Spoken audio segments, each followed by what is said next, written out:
Let's get analysis ahead of that game tonight. We are now joined by rugby sports journalist Dan Retief. Dan, thank you so much for your time. I must say it is nerve-wracking, and I'm going to be unfair to you a little bit by starting with this question. So we have the world's top-ranked team, Ireland, against the defending and three-time champion South Africa. Who's likely to take this one? You went straight to it, didn't you? It's the hardest question of all. There are just so many imponderables in this game. Both teams might need a bit of luck. What will the referee's influence be? We've seen this Rugby World Cup has really been affected by the head injury protocols, which often have been accidental. That could happen to a side. The Springboks have gambled with a 7-1 bench. If it works out, it's fabulous, but we could have an injury that we don't expect, for instance, to Bongi Mbonambi or one of the centres, Dialendi or Kriel. That could really set us back because we don't have experts or specialists in those positions. But I'm not trying to duck the answer. I believe that if the luck is on our side and nothing happens to our forces, and we can get our bench on in the last quarter, as we do, what we've learned to call the bomb squad, then I'm hoping and expecting a very close win for the Springboks, because we pretty much playing to top the pool and to decide and to be able to decide who you can play in the quarterfinals. So a close win for the Springboks, depending the dice roll correctly.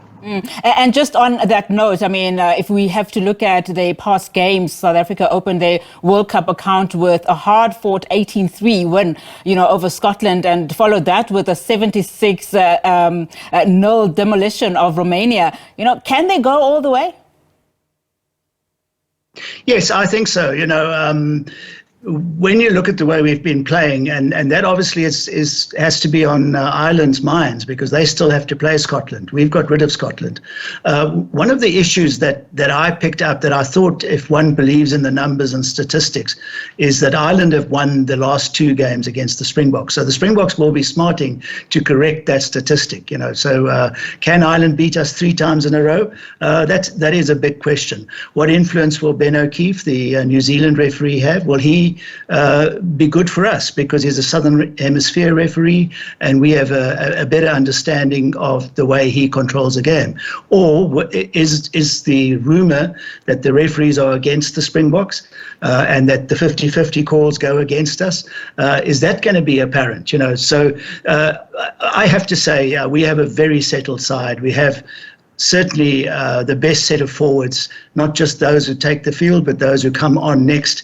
They're a fabulous group of players. They're immensely strong. Obviously, it was a tremendous blow to lose Malcolm Marx, the best number 2, the best hooker in the world, and that sets you back. So now Bongi Mbonambi has a big role to play. He's going to have to go deeper into the game than he's been accustomed to, and I'm sure he can do it. He's become a leader in the team, and that's very good.